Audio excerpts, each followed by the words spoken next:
Hey, everybody.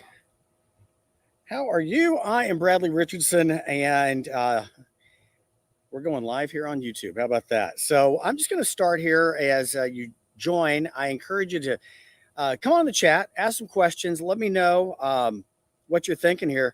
I am the creator of a thing called Advanced Adulting, and I coach and work with people all over the world about navigating midlife and beyond, all the shifts and changes and transformations every single one of us go through, regardless of where you live, what you do for a living, your education, what you believe. We all are going to experience a lot of the common things, and as we get older. And so my focus is on folks who are in their 40s, 50s, and beyond, primarily Gen X and beyond.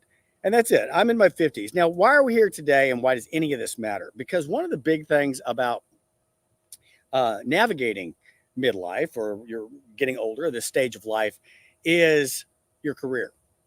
And your career plays a big part of it. For a long time up to this point, your career may have just been a way to make a living and take care of your family. It may have been something that you put a lot of your identity in as well. And boy, with the economy, with technology, with everything, careers have changed. I know this because I've lived it and experienced it too. But I also, prior to doing this, prior to being a 5-time author and 2-time bestsellers, I have been a headhunter, an executive recruiter for a number of years. And I've worked with some of the biggest companies in America. I was a managing partner at one of the big search firms. And I worked with folks. I've written books on job search and career and coming back. In fact, one of them is called Career Comeback. And the point is, I did a video a couple of weeks ago that you can see here on YouTube that is about ageism and basically all the BS that all of us go through and experience, and what really happens in the behind closed doors. I'm not saying every organization does this, but you know what? It's pretty dirty. It really is. When you hear the words like overqualified, you're not a good culture fit. I get it. Okay. There's a lot of couched things. I know my dog's going crazy here, so just please overlook that. There's a lot of things that go on. And now the older we get, we have had some things that we've done for the bulk of our career that have worked. And now they just don't work anymore. And a lot of it has been because we were raised to play by the rules, right? Let me know, and thank you for all joining here. So let me hear from you if you're live. We were taught to play by the rules, Well, here's how you apply for a job, and you have to go through the process, and you have to do your resume and your cover letter, and the application says this, and HR tells me this. Okay, that worked, and for a large part, especially people who are older, a lot of rule followers. I know Gen X was supposed to be badass and tough and raised on hose water and stuff, but we don't follow the rules. But in large part, we follow the rules in this stuff. And here's the thing: now that we're older and we've experienced some ageism, it's tougher to find a job. It's tougher to get noticed. You've got to fight through the apps. You got to fight through the applicant tracking systems. You got to fight through the wall of getting noticed. A human may never see it. And if they do, they're probably someone who's younger than your kids, and they have no concept of what you do, what value you bring. And they look for things, and this is no fault of theirs or anybody's really, but it's most recruiters, whether you're internal or external, you're looking for a square hole to fit a square peg. That's it. You're not taught. Your job is not to think out of the box. As an agency recruiter, sometimes very high end. I mean, that's where I spent over a decade placing CFOs and other senior executives. You can get thinking out of the box there, but for the most part, they don't. And so for us, when we know that we have all of this experience, we bring all this value, and we are trying to put it on paper, that's great, but it doesn't mean shit if it's never seen. It doesn't mean shit if it is never seen. And that's the problem so much, is because, we think that either the infinite universe of possibilities is on LinkedIn or Indeed or something like that. I mean, and now that's such a joke, because with ghost postings, with things that they're just building a pipeline, things that they don't even have a job for. They're just trying to build resumes that they're not going to even have a job for, but they want to keep that surplus ready. And there's all kinds of things that just suck. And here we are trying to do the right thing. And, I'm going to do this, and I'm going to send it in, and you get nothing, or you get, I can tell. I've done this too. Okay. I too have applied for positions and you get the response back so quick. So I've intentionally done it just to test the systems. I've done it like at 2 a.m. and you get a response back immediately. Hey, thank you, but our team has reviewed your information, and despite your amazing qualifications, you're not a right fit. How did you and your team check this? You didn't. You had AI or someone like that check it. And it's funny is we put so much emphasis on writing your resume and the format and what we need to include. And here's the thing, folks, and I'm going to be brief today. I'm covering just a little bit on this. I want you to go back and look at the video I did on being overqualified and ageism. And then if you really want to go deep on this, I am doing a workshop on this, specifically on this, to give you a strategy and some tactics that you can use to break the rules. And that's really what I'm advocating here, folks. If there's one punchline on this, too many times we because we came of age, we're the same group, we're the same generation, same people that we're told, you go to school, you make good grades, you get a good job, you stay there, the company's going to take care of you. We realize that's crock shit. And so what happens now is we still have that mindset of, well, here's how I apply for a job. I need the cover letter. I need this. I'm telling you, folks, older employees right now need to break the rules. You need to break the rules because you have too much to offer and it's going to be lost. It's going to be completely misplaced and never seen. And what I want to share with you guys is, well, and in this quick live here, it's really all this is the idea for you to get your head around the idea that you're going to have to do some things that are unconventional because what's working hasn't been working. And one of my favorite phrases, it's cliche, but it's true. If nothing changes, nothing changes. And so you're going to have to come up with some ways for you to be unconventional so you can reach the decision maker beyond the 24-year-old kid, beyond just the app, and make your case. And when you do finally get that interview, you finally do get that conversation with somebody, and you experience the hidden ageism or something that is the kind of the blow off, you're going to have to do something that may be very out of character for a lot of people, and that is fight for yourself in a job situation. And what I mean by that is because we're taught, oh, well, it's an interview and I have to be pleasant and I want the job. Look, if it's swirling the toilet anyway and you got nothing to lose, then I call the elephant out in the room. And I want to share with you guys on how to do that. That's a big thing right there. Of, oh, well, I think you might be a little overqualified for this. I just don't know if it's going to be a good fit. I'm going to tell you what they're really worried about, okay, and how to address it. And do so before they address it. See, here's the thing. And I would tell people this whenever I prepare a candidate for an interview. Look, if you think there's something that is going to be an objection that they're going to talk about that you need to make a case for, you better do it right now, whether they bring it up or not. The reason is because the moment you leave that room, the moment you hang up that phone, the moment you get off Zoom, you will never have another chance again because they're going to quickly go to each other or they've made up their mind and they're going to think, oh, well, I just don't know if they're right. I just don't know if this. And you could have made your case. Okay. And that feels very, very out of character for a lot of people. Because, well, it's an interview and I'm supposed to do this. No, it's going to be a little bold. It's going to be a little brazen. And I want to show you how to do that and do this so respectfully that makes your best case for you. Okay. So anyway, it's hotter than hell out here right now. So I don't know why I came outside to do this, but I'm going to go. But very quickly, I want you to look at the links below. I'm doing a workshop for Gen X and older job seekers. An advanced adulting workshop. It's going to be on Thursday. There's going to be 2 different sessions. Thursday, this one is our lessons. I know my dog wants in too. This one's Thursday is going to be just straight lessons, 90 minutes. And then the next Thursday is an open Ask Me Anything Q&A. And the bonus is going to be anybody that registers and whether you attend or not. Okay. Because if you can't make it live, you get the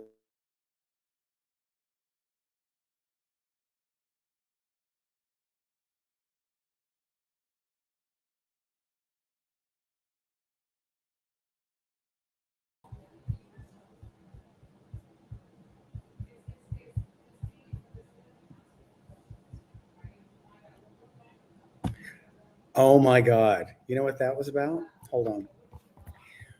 I told you it was hot, right? My computer overheated.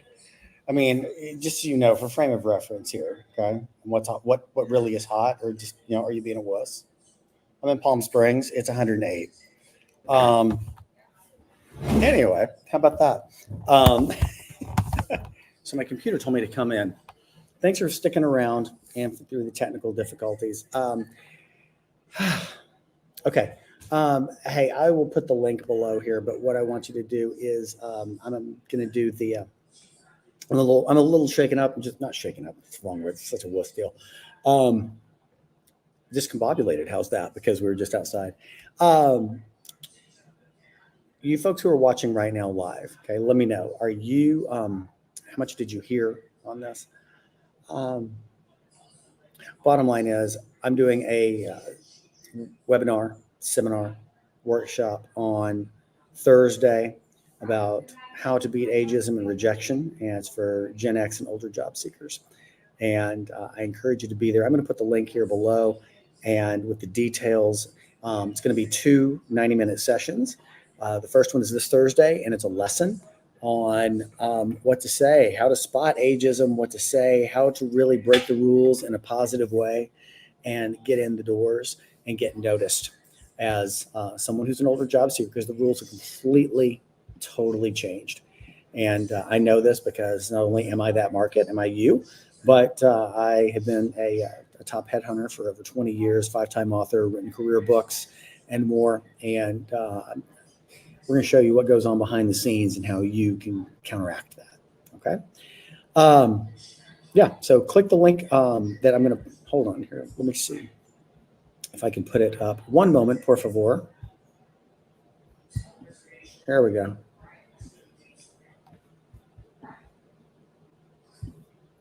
Computer is still burning up. It's crazy. There we go. Yeah, there's the details. Go join. I don't know if it does that. If it breaks it up like that. I seem like a Luddite here. I'm fairly new to the lives here on YouTube. I'm actually fairly new to YouTube. I've been over on Instagram forever, and I just kind of got tired of all that BS and came over here and deal with grown-ups instead, and I like it much better. So there we go. Yeah, there's the link to sign up for the class. And again, I'm just going to go over this again here because I had a technical difficulty earlier because I'm sitting outside in Palm Springs, 108-degree weather. My computer overheated. The way that we look for jobs now doesn't really suit Gen X and older. It just doesn't. Okay. What we have been taught to do doesn't really work anymore.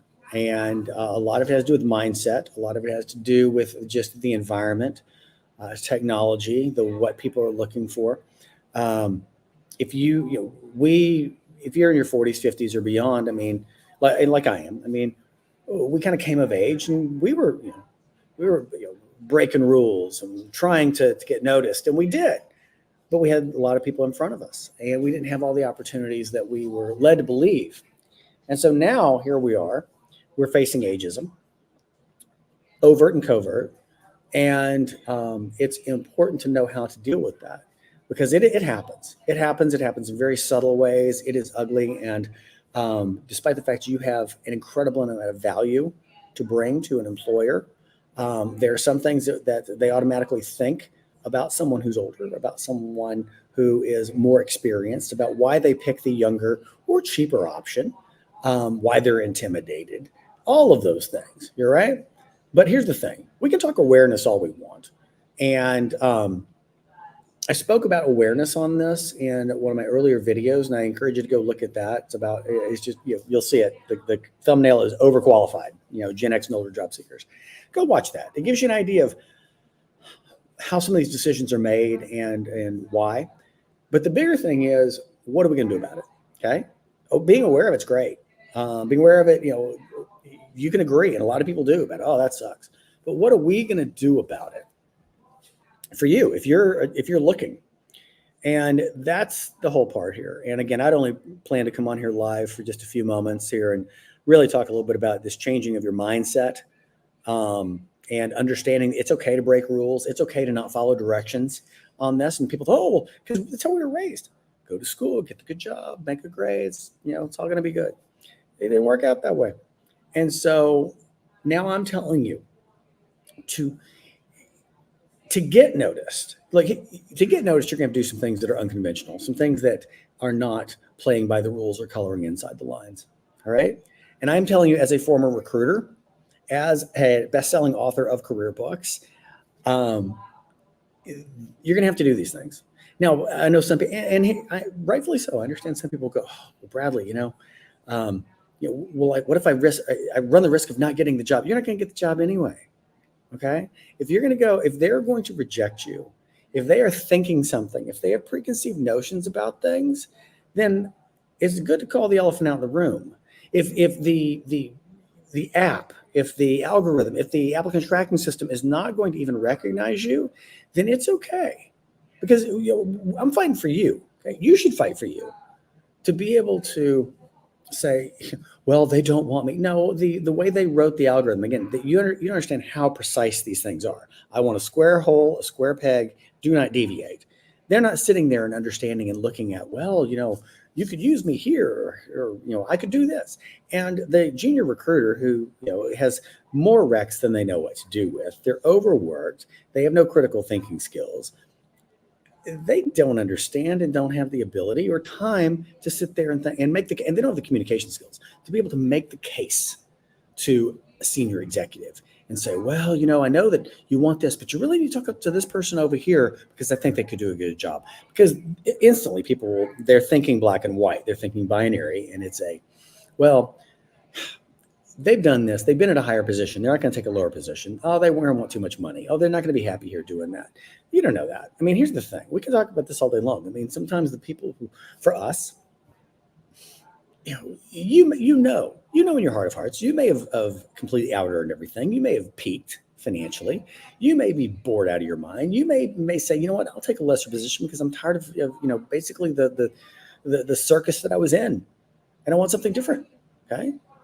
And yet people jump to conclusions. And so I want to teach you guys what to say, how to spot the signs, how to not only identify, reach, and what to say to real decision makers who can hire you, not, Brittany, the 24-year-old junior recruiter.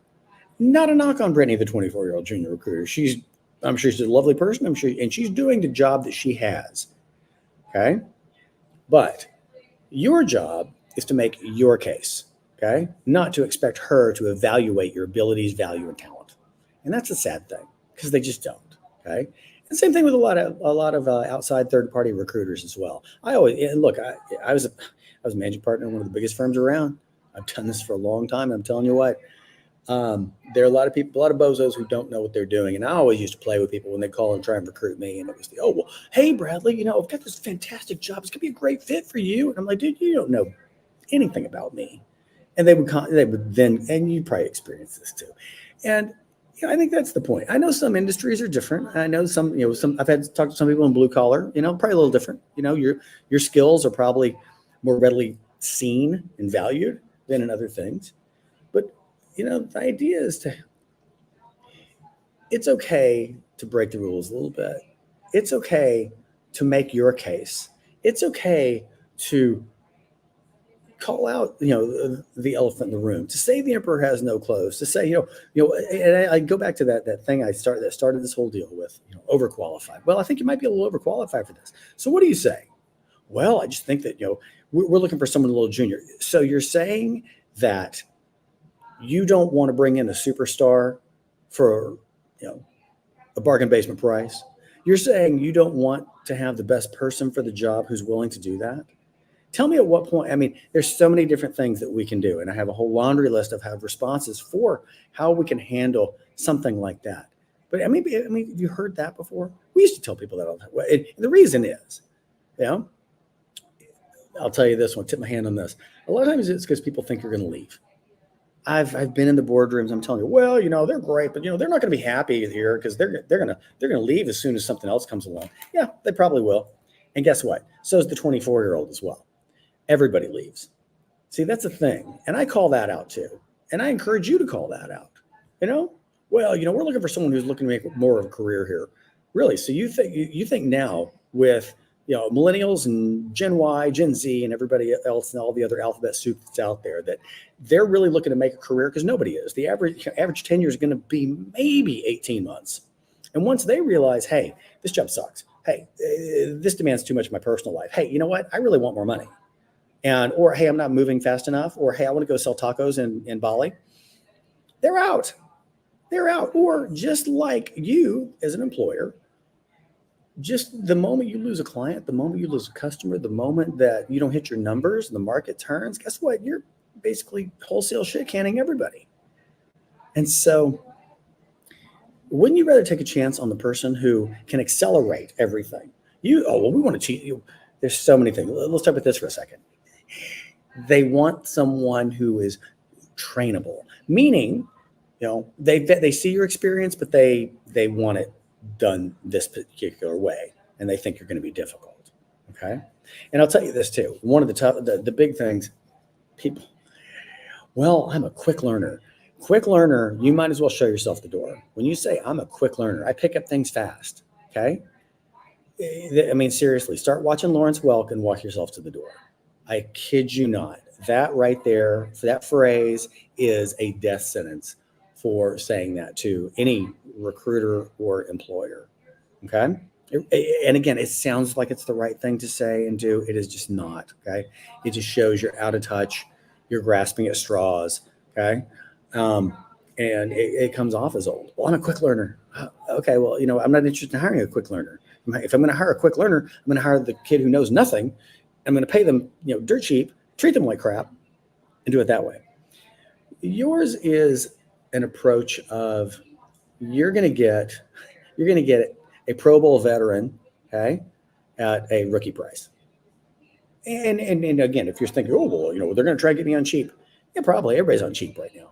Okay. Everybody's on cheap right now. I think that's a big thing right there. I'm not saying settle in any way, shape, or form, but I am saying, oops, hold on. Oh, I'm sorry. I saw some of these comments here. John, let's see what we got. Millennials and Gen Z are hungry. Here we come. What's the biology's age? Just step aside. You all can't compete. You let the boomers take you and your children. Oh, wow. Well, that's one way of looking at it, isn't it? Okay. Here's the one thing I'm going to say to you, John, and there's another video I put out there.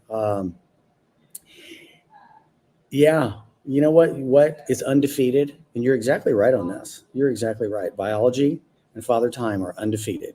It kicks everyone's ass and is going to kick, just like it's kicking ours. It's going to kick millennials, Gen Y, and it's going to kick everybody else's ass forever till the end of time. Because here's the one thing, and it's been going on for centuries. When you're young, you look ahead at the people ahead of you and you think, you're old, you're weak, you're stupid. I can do better. Get out of the way and let the young people have their turn. I get it. I totally understand. That's human nature. That's a circle of life right there. Okay. But what people forget, and I forgot this, I did.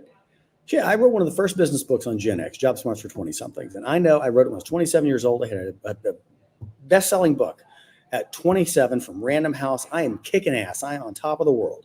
And I looked at people ahead of me like, just with that type of disdain of like, oh gosh, there's some hard truth to the idea of your parents were right. Okay. Just you wait till you're my age, because you don't know. You don't know what to expect you will not know a lot of things until you hit a certain age. And, when I thought that was very condescending when my parents or other people would tell me that. And then I just realized, oh shit, they're right. They are correct. Because once I'm going to digress for a second. That's one of the things about what I do with advanced adulting. Okay. And that's the platform that I do and I coach and speak on. And here we're talking about jobs just because that's a lot of my background. Okay. I happen to be an expert in this because I have hired and created programs for some of the top companies in America, a search firm, all of that, written books on this. But the thing with advanced adulting is this: when you are, I don't care if you're a millennial or Gen Z and you think you're bulletproof and awesome right now. I have 3 kids who are all in their 20s. Okay. And they are kicking ass, and they are encountering a very different world than I did. But here's the point: there are some commonalities and some things that hit every single one of us, regardless. But you're going to, as you matriculate life. And that means, whoops, hold on.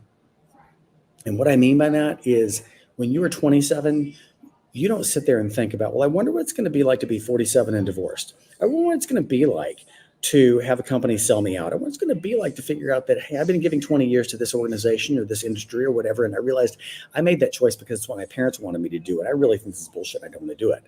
I think you don't think about anything of what it's going to be like to figure out what you want to be when you grow up the third time.